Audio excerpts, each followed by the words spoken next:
Toque de bola. Oferecimento Excelsior Seguros, a sua companhia de seguros desde 1943.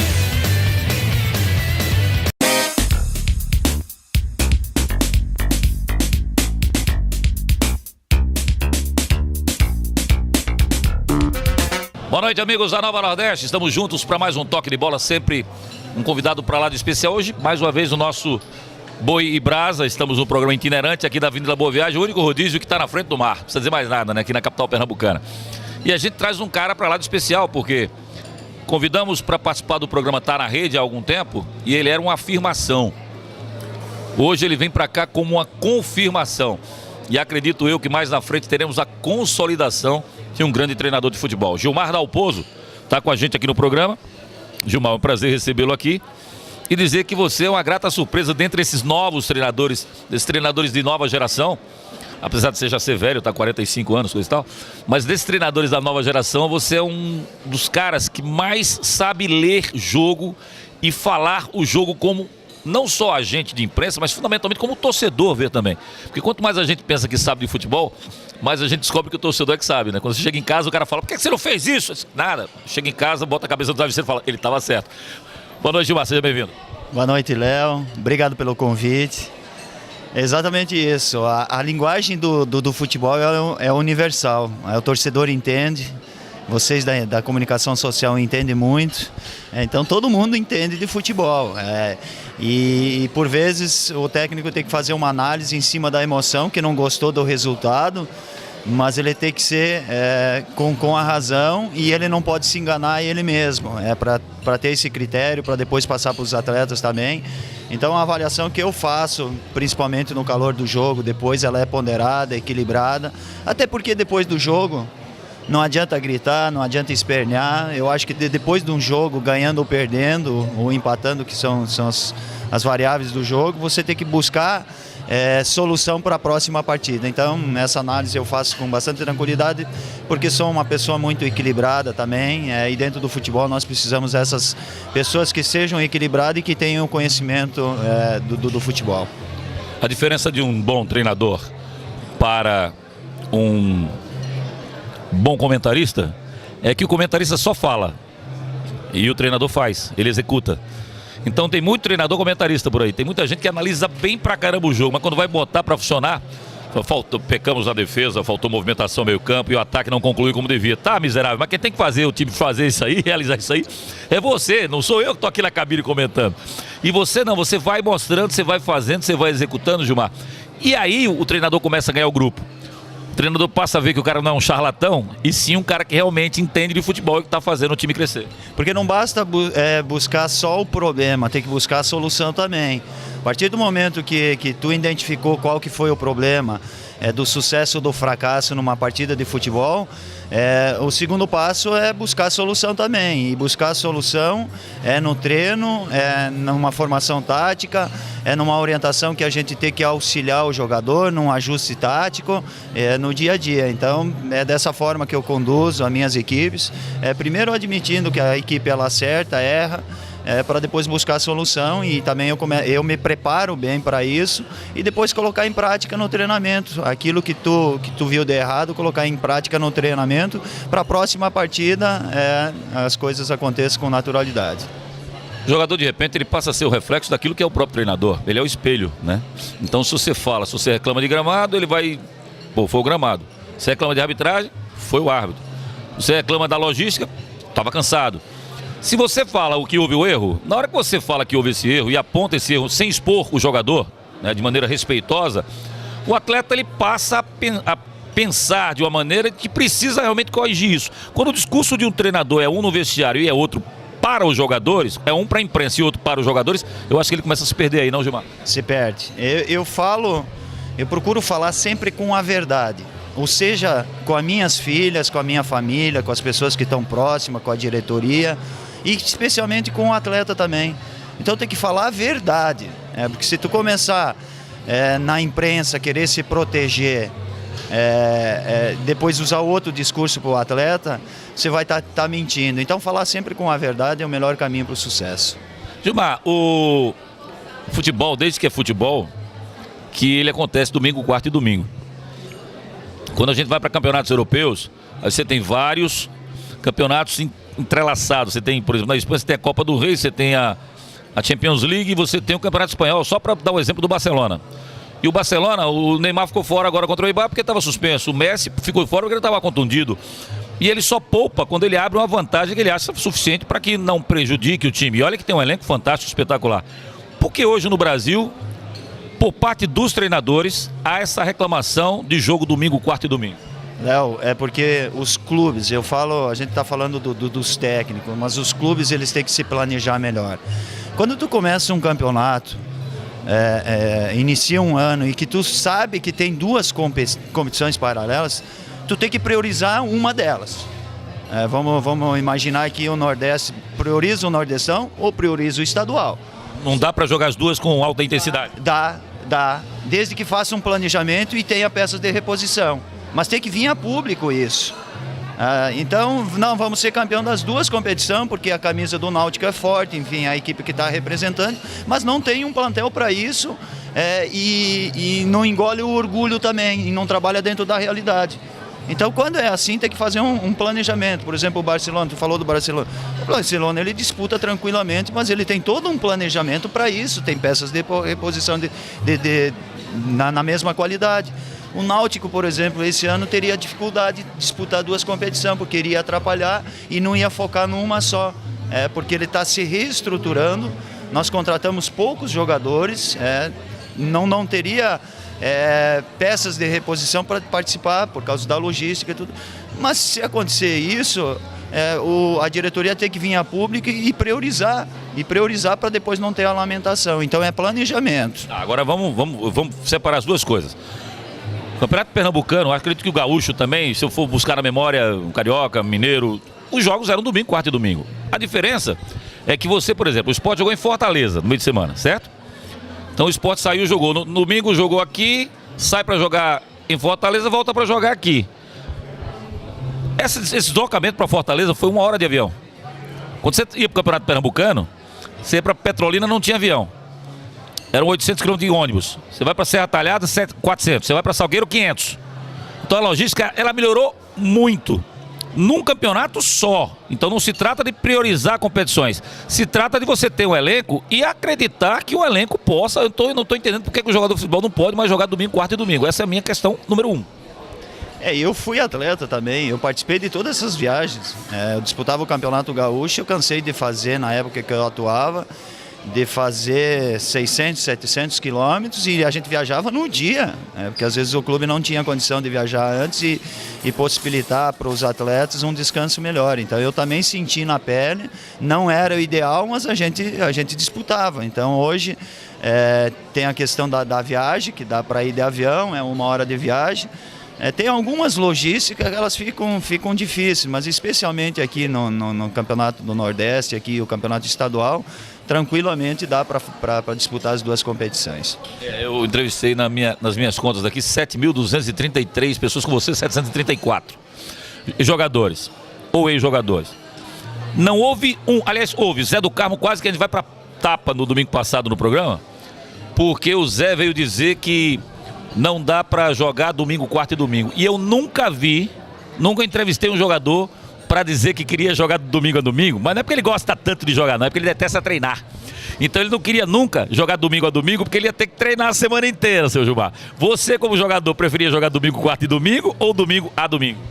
Eu preferia jogar, o jogo me condicionava melhor, eu tinha essa preferência, mas também entendia que num mês de trabalho era importante também uma folga de uma semana, para a gente ter um descanso, uma recuperação maior, mas isso tudo passa por uma boa preparação. Quando tu começa um campeonato, tu tem um mês de preparação, ela é uma preparação física, técnica, tática, e principalmente ela é mental. Tu tá sabendo que depois, a partir daquele momento lá, tu vai jogar quarta e domingo e não adianta ficar reclamando, porque o calendário é aquele. E aí também, se tem algum jogador que está um pouquinho mais desgastado, também que tenha a grandeza de chegar e comunicar a comissão técnica para poupar ou não o jogador. Então é tudo uma preparação. Se tu inicia a competição, iniciou ganhando a competição, tá bem nas duas competições, tu vai dizer que é bom, que é ótimo, tá disputando. Basta perder uma que começa a choradeira daí também. Então aí tu não tem critério porque tu não te preparou bem a cabeça. Eu brinquei com o Falcão semana passada porque ele reclamou de Salgueiro. Como eu te disse, Salgueiro fica a 500 quilômetros, você ia de ônibus para jogar. Às vezes ia de noite, porque você descansava durante a noite, no outro dia de manhã você ia, jogava, de tarde jogava, voltava de noite para também descansar à noite, para no outro dia tentar recomeçar os treinamentos. Mas o Sport sabe que vai jogar em Salgueiro. O Náutico sabe que vai jogar em Salgueiro. O Santa sabe que vai jogar em Salgueiro. Quando chega a hora de jogar em Salgueiro, reclama. Pô, mas você não sabia que ia jogar lá? Um outro ponto, aí eu falei, tem uma solução. Trazer Salgueiro para a aldeia aqui, bem pertinho aqui. Traz essa cidade de Salgueiro, transporta a cidade inteira, bota aqui e vai jogar aqui do lado. Vai ter que ir lá. O sol é quente mesmo. É um sol para cada um mesmo. Já sabe que é quente. Mas quer reclamar, inverte a operação. Vai pro Salgueiro. Quantas vezes o Salgueiro tem que sair de lá para cá e andar 500 quilômetros para jogar com o América, com o Santa, com o Náutico, com o Sport? Então a situação dele é mais complicada. Deixa eu entrar no mérito aí que você falou, que eu acho interessante. Eu vou aproveitar, por exemplo, nós a semana que vem, em 6 dias, nós temos 3 jogos. A gente joga com a América, joga a Copa do Brasil na Bahia e depois joga o Clássico aqui com o Santa Cruz. Foi cogitado a possibilidade de troca de um dos 2 jogos, a comissão técnica disse não. Partindo, eu cheguei e disse para a diretoria, nós fizemos um planejamento e nós vamos ter que começar a acostumar a jogar quarta e domingo, porque depois na Série B ela vai ser dessa forma. Então não adianta a gente querer antecipar um jogo. Vamos se preparar e vamos fazer os 3 jogos a semana que vem, sim. Tinha a possibilidade de antecipar um dos jogos, até para respeitar as datas do Campeonato Pernambucano também, não ficar toda hora mudando, porque senão perde credibilidade. Então a gente respeitou, estou dando um exemplo também, ele é positivo. Nós poderíamos ter antecipado um dos jogos com a América, pedido, mas a gente fez questão de fazer 3 jogos em 6 dias a semana que vem. Aliás, alguns jogadores do Náutico disseram, pô, conquistamos 12 pontos, pô. Aí dá essa parada, putz, não era pra parar, perdemos o ritmo de jogo, pô. Não pode parar. Então quando para, alguns reclamam. Quando não para, alguns reclamam também. Olha, eu vou falar uma coisa pra você. Se eu sou treinador de futebol, metade da imprensa de Pernambuco ia querer dar em mim. Porque criou-se um costume de se reclamar de tudo em relação a treino fechado. Gilmar, a minha escalação, eu técnico, eu só dou quando o cara da federação chegar e dizer assim, ou você diz a escalação do seu time ou você perde ponto, aí eu entrego pra ele. Treino secreto, como é que eu vou fazer uma jogada ensaiada em que eu pretendo surpreender o adversário e eu escancaro essa jogada? Como é que eu quero fazer uma mudança de alteração que vai modificar a minha forma de jogar e eu vou entregar de bandeja? Joga essa dúvida pelo menos pro técnico adversário, porque ele pode até dizer, não, o Dalpozo vai entrar com esquerdinha, se ele entrar com esquerdinha eu faço isso. Mas se ele entrar com o Bergson já recuperado por aqui, eu vou fazer isso. Mas ele vai ter que treinar 3. Você vai tirá-lo da zona de conforto. Quanto menos você passar como você vai jogar para o adversário, mais você vai tirá-lo da zona de conforto. Então, por mim, era treino secreto, pedacinho para a imprensa ver, para registrar, para entrevistar tudinho, mas depois treino secreto até para jogadas ensaiadas. Porque quando tem esses treinos, quando reclamam porque não tem tempo para treinar, muitas vezes domingo, quarto domingo, mas quando tem um treino, acho que é muito desperdiçado isso em relação a alguns trabalhos que poderiam ser trabalhados poderiam ser feitos nesse sentido, Gilmar. Eu tenho um perfil de trabalho, desde quando eu comecei lá no Veranópolis, eu tracei um perfil, me preparei para isso, independentemente como as pessoas iriam achar, eu tinha que traçar um perfil, um conceito, uma ideia de como a metodologia de trabalho, e sempre usei isso, desde os meus primeiros trabalhos lá no Veranópolis, porque eu entendo que aquele momento, além de surpreender o adversário, numa jogada ensaiada, é um momento muito de privacidade do atleta com o técnico. Lá o técnico ele fala a nossa linguagem, e aí tem a pessoa filmando lá, o comentarista, aí se eu vou falar uma daquelas bobagens que a gente fala, que é a linguagem do futebol e ela tem que ser direta, sem fazer muito rodeio, no dia seguinte cria uma polêmica. Então por isso que eu uso bastante para privacidade. A minha conversa com os atletas, quando a gente fecha treino, ela é uma conversa totalmente diferente. A adrenalina está mais alta, eu vou cobrar do atleta a perfeição do exercício. Se ele não executar com perfeição, eu vou continuar cobrando da minha maneira, com imposição e com comando, porque ali tem que ter o comando, tem que ser forte. Então, é única e exclusivamente para isso, para surpreender o adversário e para ter essa privacidade. As outras pessoas, entendendo ou não, paciência, depois vai rolar a minha cabeça se eu quiser agradar A, B ou C.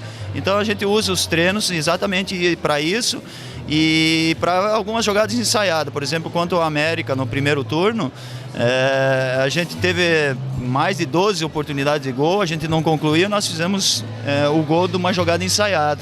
Então, é nesses momentos que aparece o diferencial. Quanto o Salgueiro também foi uma jogada ensaiada que a gente fez de escanteio. Então, a gente usa nos treinamentos para surpreender o adversário e para ter essa privacidade. Um dos repórteres que trabalham com a gente hoje, uma vez eu estava no calor de um programa, vai entrar no ar, você precisa fazer. Tá, vamos lá, bicho, cadê? Nem meu pai gritou comigo. Ele já está excluído de 70 profissões, pelo menos. Uma delas é jogador de futebol.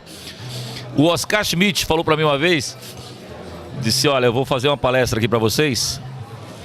Já viu a palestra dele? Já vi. E ele é bocudo. Ele fala assim. Ele é autêntico, ele é verdadeiro. Ele fala assim, ele pergunta assim, ele diz assim para as pessoas, eu sei que tem senhoras presentes, que tem adolescentes presentes, mas o meu linguajar, se eu não falar como eu sou, eu vou ser falso. E quando era jogador de futebol, você pensa que ao pedir uma bola de basquete, eu dizia, por gentileza, você pode me repassar essa esfera redonda para que eu possa arremessá-la e adentrar aquele barbante. Passa essa bola aqui, mete essa... É assim que eu falava, então? Que é a linguagem do futebol, tu não estende o tapete vermelho para passar uma orientação para um atleta. Tem horas que tem que ser direto para ele entender a mensagem do técnico. Tá passando o Rafael Pereira.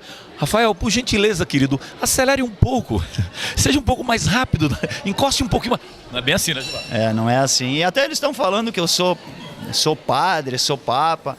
É que eu tenho essa maneira do ser humano, da comunicação com tranquilidade, mas ali no campo, numa palestra de jogo, é a palavra, é a linguagem do futebol, ela tem que ser direta, com expressão corporal, visual e com palavras às vezes um pouquinho mais fortes.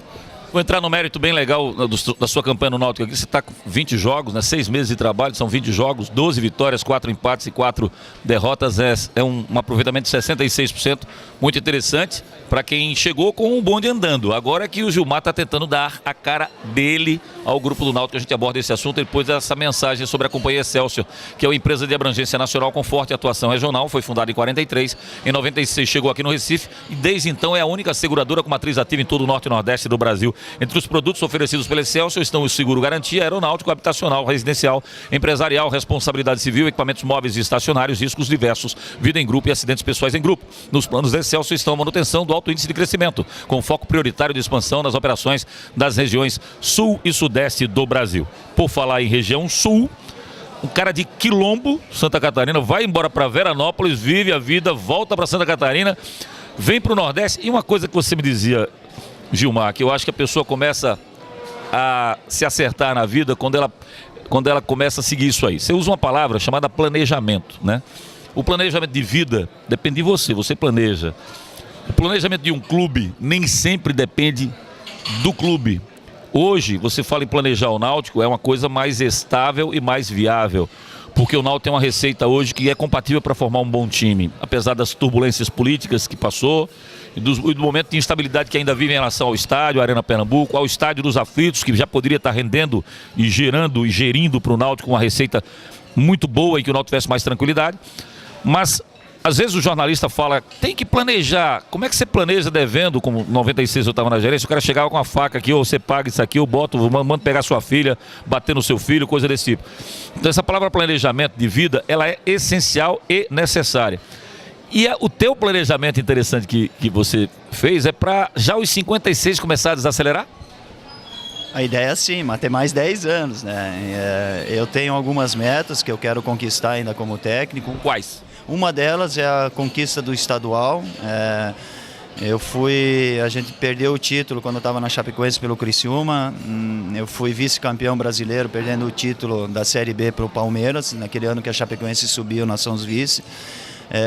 Conquistei Taça Santa Catarina, Taça Rio Grande do Sul, mas nenhuma com significado que dê uma visibilidade maior para mim a nível nacional. Então, estou procurando esse título estadual há algum tempo também, e espero que realmente essa meta a gente possa conquistar ainda esse ano aqui no Náutico. E eu quero consolidar entendo que já está consolidado um trabalho a nível de série B do Brasil, quero consolidar um trabalho na Série A, logo. E a minha ideia daqui 2, 3 anos é estar disputando uma Libertadores. Isso é um planejamento que eu tenho e acredito que pela sequência, principalmente pela essa minha vontade, esse meu entusiasmo, eu vou conseguir atingir as minhas metas. E também, futuramente, a gente gosta do futebol, mas também chega uma hora que tem que ter a grandeza para saber parar, como foi quando atuava como atleta também.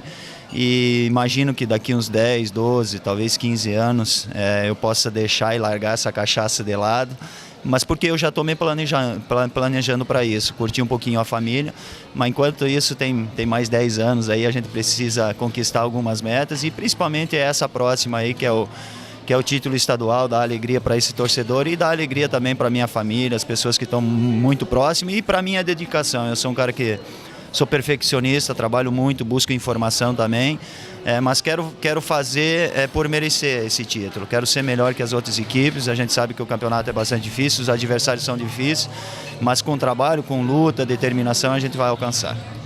Você falou no planejamento para daqui para frente, mas para o torcedor de casa saber, eu não sabia, fiquei sabendo que o Gilmar, durante o almoço aqui no Boi Brasa, ele me repassou, de que você, antes de aceitar ser técnico de futebol, você se preparou 7 anos antes para ser técnico de futebol. Eu queria que você falasse um pouco dessa fase que poucos sabem, Gilmar. No ano de 2000, eu fui para Portugal, no Marítimo, jogar no Marítimo. E na Europa, nos times menores, no caso do Marítimo, se jogava domingo a domingo e tinha esse intervalo de toda semana, que eu não ocupava muito meu tempo, e aí coloquei na minha cabeça que eu queria ser técnico, né? Então, a partir de 2000, comecei a me preparar, busquei informações. Na época estava surgindo o Mourinho, o técnico que todo mundo conhece. Busquei informações com ele, trabalho, anotações. Procurei fazer curso de oratória e dicção, de relações humanas também. Então, esses 7 anos eu consegui atuar, que eu parei em 2007. Então, foram 7 anos de preparação que eu consegui jogar em alto nível, e consegui me preparar. Nos tempos que eu tinha de folga, eu fazia um curso, lia um livro, buscava informação, porque quando eu parasse, eu sabia que a responsabilidade era muito maior do que quando eu atuava. Enquanto tu é atleta, tu vai lá, faz o teu trabalho e tu não tem muita responsabilidade de treino, logística. Então eu sabia que a responsabilidade de técnico, de comandar uma equipe, de ser um gestor, de ser visionário, ela tem que ser muito maior. Então me preparei, e eu falei assim, eu quero parar no Veranópolis, que é uma cidade onde me acolheu, lá no Rio Grande do Sul, parar e no ano seguinte começar como técnico. Não quero ficar lá mesmo em Veranópolis, não quero ter um intervalo. E foi exatamente isso que aconteceu. Eu parei em 2007, em 2008 já comecei um trabalho com sucesso no Veranópolis. Você está falando, cara, e me vem à cabeça o Eduardo Batista. Porque quando eu entrevistei o Eduardo, 2 anos atrás, o Eduardo falou que na cabeça dele estava para ele ser técnico de futebol 2 anos adiante de quando ele foi chamado para ser técnico do esporte. Eduardo aprendeu aquele caminho, encaixou o time daquela maneira, daquele jeito que ele achou que dava certo e seguiu a carreira de treinador. Foi competente, dentro daquilo que ele se predispôs a fazer, rompeu muitas barreiras, foi ameaçado de demissão 10 vezes, a direção comprou a briga com ele, colocou ele, manteve. Ele conquistou o Campeonato Pernambucano, conquistou a Copa do Nordeste, foi para o Campeonato Brasileiro, começou muito bem, depois deu uma queda, quase corre risco de rebaixamento, depois terminou estável. Ano seguinte, ele vai formar um time que começa mal, pelos jogadores serem um pouco mais limitados, mas depois começa a fazer uma série de contratações boas. O Eduardo vai até determinado limite, depois o time começa a cair de produção. E ele sai e aceita a proposta do Fluminense e saiu do Fluminense como saiu. Esses 2 anos em que ele antecipou a ida dele e a entrada dele no time já como o Sport, você acha que, pelo que você está dizendo aí, podem ter prejudicado o Eduardo? Não digo não de maneira irreversível, mas que se cria uma imagem dele que seria outra se ele fosse trabalhando devagarzinho e crescendo devagarzinho? É difícil falar porque foi uma oportunidade de ascensão profissional do Fluminense. Mas esses técnicos... Até o começo aqui no próprio esporte. Eu sei, mas esses técnicos que estão começando agora, eles vão se moldando. As tomadas de decisões, tu vai só acertar quando tu errar em algumas tomadas de decisões. Por exemplo, no meu caso, ainda quando eu estava atuando de 2000, para não fugir da tua pergunta e dentro do teu raciocínio, de 2000 a 2007, o ano que eu joguei no Avaí, eu recebi 2 vezes o convite para ser técnico no Avaí. E eu entendia que eu não era bom o suficiente para começar no Avaí naquele momento. Eu queria ainda jogar e me preparar mais. Então, recebi o convite, não aceitei. 2 anos depois, comecei o trabalho no Veranópolis, porque eu entendia que não estava preparado e porque eu tinha que começar lá de baixo, subir degrau a degrau. E interessante também, e que o Batista vai descobrir, que quando tu inicia um trabalho que tu monta, que a diretoria consegue fazer contratações dentro do teu perfil, do teu conceito, metodologia de trabalho, tu tem sucesso. No meu caso aconteceu tudo isso. 4 anos de trabalho no Veranópolis, montei a equipe, fui um gestor, fui um visionário. Foi uns 4 anos com sucesso. Na Chapecoense, esses 2 anos também com sucesso, porque consegui montar a equipe, conseguiu fazer uma gestão dentro da realidade do clube e a gente colocou a Chapecoense na Série A. Então o técnico também tem que cuidar nessas escolhas. Quando eu peguei o trabalho no Criciúma, 2014, o Criciúma estava numa situação muito difícil na Série A, um trabalho que não foi montado pelo Gilmar, mas eu tinha que aproveitar aquela oportunidade e na verdade não deu certo porque não foram atletas contratados por mim dentro da ideia de jogo. Então o técnico também tem que avaliar isso e ir se moldando. O único momento que aconteceu nessa trajetória toda foi o ano passado, que surpreendeu positivamente. Peguei um trabalho andando aqui no Náutico, por 2 pontos a gente não subiu para a primeira divisão, então foi um resultado extremamente positivo. Mas esse ano aqui deu para montar o perfil. Isso não quer dizer que a gente vai conseguir todas as metas, espero que sim, mas a probabilidade de conseguir as metas, porque foi uma montagem junto com a diretoria dentro da realidade do clube para enfrentar primeiro o estadual, Copa do Brasil e depois Campeonato Brasileiro. Estamos chegando ao final da entrevista, falta só uma questão que eu quero abordar com o Gilmar, que é por que a gente exporta 732.437 jogadores para atuar em grandes clubes da Europa e a gente exporta 0,00002% de treinadores para atuarem, para serem treinadores na Europa. A Companhia Excelsior de Seguros, vou dar esse tempo para você pensar e fica à vontade, Gilmar. A Companhia Excelsior de Seguros é uma empresa de abrangência nacional e tem forte atuação regional. 43 foi fundada, 96 veio para o Recife e continua desde então sendo a única seguradora que tem a matriz ativa em todo o norte e nordeste do Brasil. São vários os produtos: seguro garantia, aeronáutico, habitacional, residencial, empresarial, responsabilidade civil, equipamentos móveis, estacionários, riscos diversos, vida em grupo e acidentes pessoais em grupo. Nos planos da Excelsior estão a manutenção do alto índice de crescimento, com foco prioritário de expansão nas operações das regiões sul e sudeste do Brasil. Por que a gente exporta tanto jogador para grandes clubes? E se a gente for lembrar, Filipão no Chelsea, Filipão na seleção portuguesa, Luxemburgo no Real e vamos parar por aí praticamente, Gilmar. Porque para ser atleta e jogar num outro país, tirando Portugal, é fácil. Se eu joguei em Portugal, mas se tivesse ido para a Inglaterra, eu chegaria lá, jogaria futebol. A nossa linguagem do futebol ela é muito simples. A comunicação de boleiro é bem tranquilo. Tu vai lá, tu vai exercitar, tu vai fazer os teus fundamentos, é bem tranquilo. Mas agora para um comandante, ele ter que comandar 30 atletas, uma diretoria, representar um clube sem saber falar inglês, eu não consigo imaginar isso. E foi o que aconteceu com o Filipão. Ele até dominava mais ou menos o inglês, mas tem muita dificuldade. Então eu vejo que é por conta disso. Eu já estive lá em Portugal, já senti na pele isso, de outros técnicos de fora de Portugal que vieram treinar lá o Marítimo e que tiveram dificuldade por causa da linguagem. Tem muito mais para a gente expandir para isso aí, mas você vai ter um treino agora. A gente está fazendo a gravação na hora do almoço e o Gilmar gentilmente até aguardou um pouco mais para que fosse feita essa entrevista e ele vai para o treino lá do Náutico. Boa sorte, Gilmar. Obrigado mais uma vez pela atenção, pelo carinho. Vou levar você tão logo hoje uma folguinha aí. Você até que tem tido algumas. A gente vai levar você lá no Tá da Rede para a gente continuar o nosso papo. Nós vamos andar a cavalo também, eu sei que você sabe andar a cavalo. Se for no Pangaré e você no Mangalarga, tá valendo. Tá valendo, mas obrigado, Léo, obrigado pela oportunidade, bom trabalho. Um grande abraço para todos. Mandar um abraço para o nosso amigo em comum. Eu quando entrevistei o Gilmar da última vez, eu disse, vou levar você na casa do Américo Pereira. E o Gilmar terminou conhecendo lá o Américo. É ou não é aquilo que a gente falava? Sensacional. Um homem de caráter, família, Tive a oportunidade de conhecer ele, mas quero mais vezes conviver com essa pessoa que é extraordinária. Um grande abraço, Américo. Aliás, ele vai entrar para a Confraria do Tênis do Américo. Já dei em primeira mão aqui a notícia que vai começar a jogar tênis. Por influência, vou sim. Um abraço a todos. Amanhã, 9 horas, ao vivo, tá na rede, não vá perder. Tá na rede, ao vivo, às 9 da noite, aqui na TV Cultura, aqui na Nova Nordeste. Tenham todos uma ótima noite de sábado e um ótimo domingo. Tchau.